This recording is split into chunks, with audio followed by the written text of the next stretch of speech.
Buenas tardes, mi nombre es José Leonardo Peñora León y a continuación voy a explicar el ejercicio correspondiente al parcial práctico de la materia lógica programación. Soy de Ingeniería de Software de primer semestre. El enunciado del ejercicio es el siguiente: transformación y filtrado de una matriz con restricciones. Teniendo una matriz MMM con dimensiones de n por m, donde n y m son números enteros positivos, cada celda de la matriz contiene un número entero entre menos 100 y 100.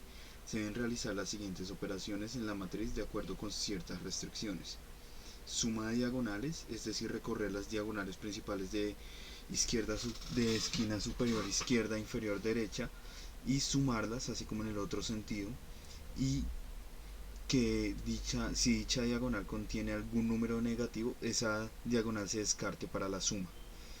Luego viene la etapa de filtrado de filas. Esta etapa de filtrado de filas es para cada una de las filas de la matriz. Si más de la mitad de los números de la fila son negativos, entonces la fila completamente debe ser eliminada. La fila que quede se debe almacenar en una nueva matriz MMM. La transformación de elementos positivos. Los elementos positivos en MMM deben ser transformados de la siguiente manera: si el número es par, este se debe reemplazar por su raíz cuadrada. Si es impar, se debe elevar al cuadrado. Lo que sigue es la matriz resultante. La matriz resultante, y es que finalmente se imprima una nueva matriz MMM con las transformaciones aplicadas y las filas filtradas previamente. Como requisitos adicionales podemos evidenciar que el usuario es quien ingresa la dimensión, o sea el NM, pero con números enteros, pero el programa debe ser capaz de manejar cualquier tamaño de matriz.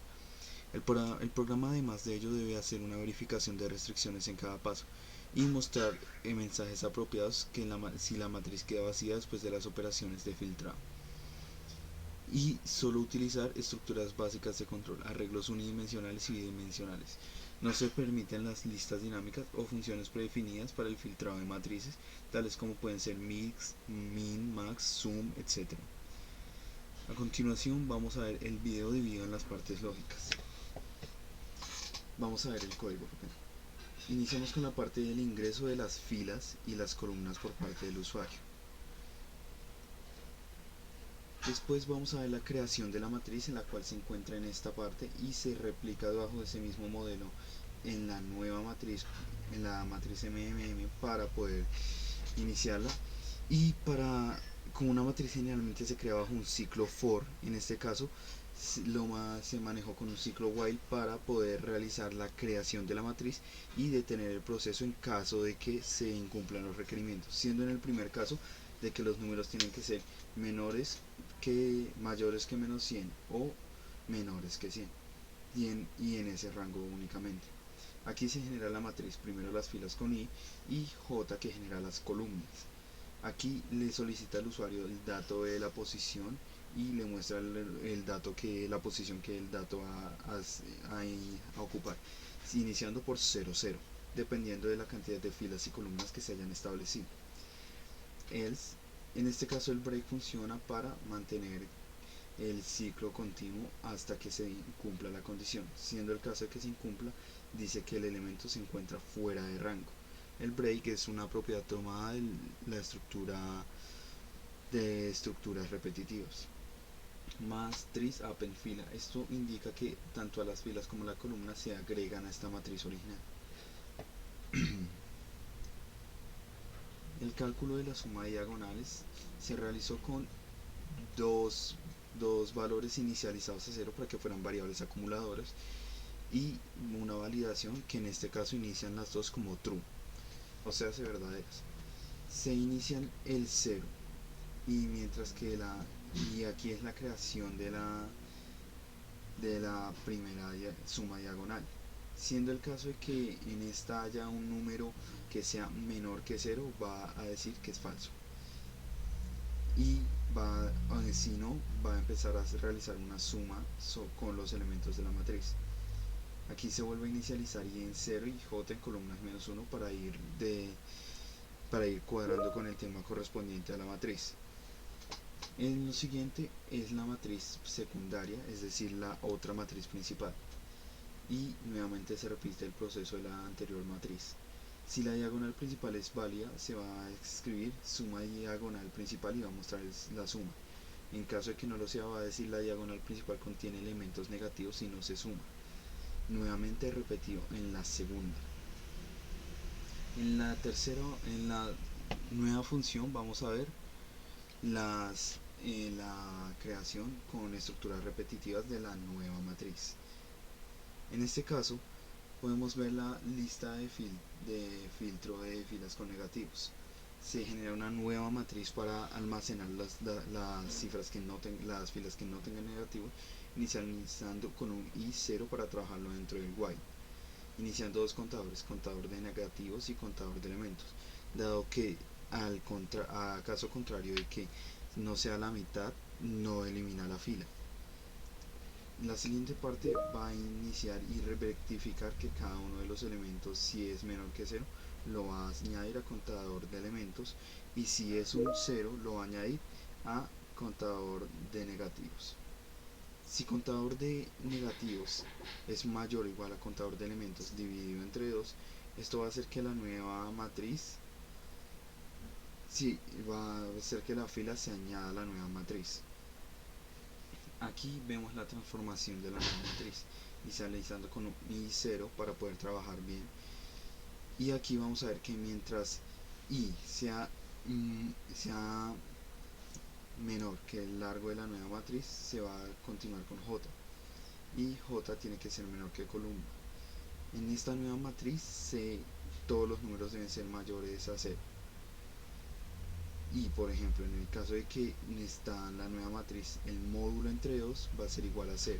Si esto pasa, es decir, si el número dividido entre 2 da igual a 0, significa, el residuo es un 0, significa que es un número par. Esto es para calcular la raíz cuadrada.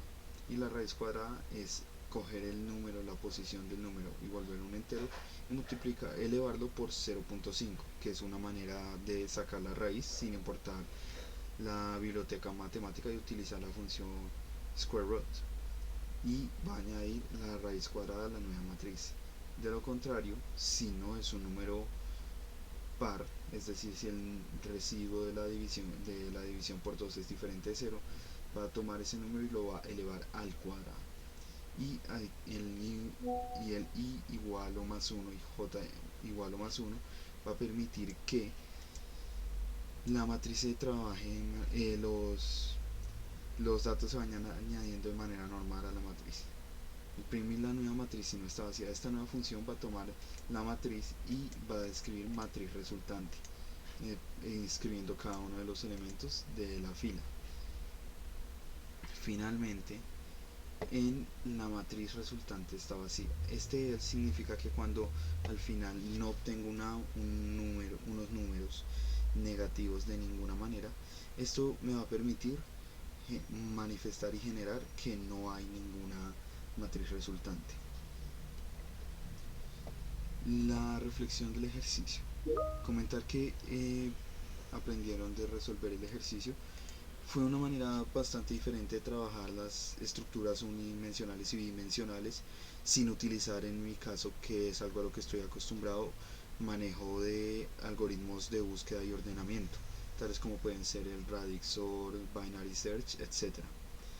Los errores detectados durante la mayoría del código fueron más que todo declaración de variables, dado que al inicio algunas las estaba generando en choque porque eran unas variables enteras y las tomaba al final como un flotante. La parte más difícil me pareció hacer la suma de las diagonales sin utilizar un algoritmo de ordenamiento. Las posibles mejoras que se le pueden implementar al código inician desde el aspecto precisamente para mí de añadir algoritmos de búsqueda y control para establecer un mejor manejo sobre el flujo de los datos, permitiendo asimismo que cuando se trabaje con una matriz de muchas cantidades evite el malgasto de recursos, y que es algo que lamentablemente pasa con el ciclo for y las estructuras repetitivas, que es que pasan de dato por dato haciendo una confirmación. En un algoritmo de búsqueda uno puede identificar directamente cuáles son los datos y trabajar sobre los mismos. En el caso de tener más tiempo, me gustaría poder extender la cantidad de excepciones, principalmente para evitar que el usuario, si el usuario ingresa un dato incorrecto, inclusive sin darse cuenta, el programa pueda seguir funcionando con normalidad. Además de intentar manejar una importación de bibliotecas para realizar el código mucho más corto, y evitando tantos ciclos se podría hacer una definición de función con un def. Eso fue todo, muchísimas gracias. A continuación vamos a realizar la prueba del ejercicio. Podemos ver que nos inicia pidiendo las filas. Vamos a darle 3 y 3 columnas. Nos indica el dato de la posición 0, 0. En el primer caso voy a llenar la matriz completamente de 5, viendo que me lee correctamente todas las posiciones y la suma de las diagonales coincide, tanto la diagonal principal como la diagonal secundaria, y me imprime correctamente las otras matrices. En la segunda prueba voy a indicar nuevamente, en este caso, 2 filas y 2 columnas para hacer una más pequeña. Voy a poner en la posición 0, 0 un 5, en esta posición voy a colocar un menos 5, en esta un 5 y en esta otra posición 5. En este caso la diagonal secundaria, la segunda diagonal principal, no contiene una suma, no contiene un número negativo, por lo tanto no me permite sumarlo, viendo que la matriz resultante en el otro caso es 25 menos 5 y la matriz de los cuadrados es 25, 5. Eso fue todo por el ejercicio, muchísimas gracias.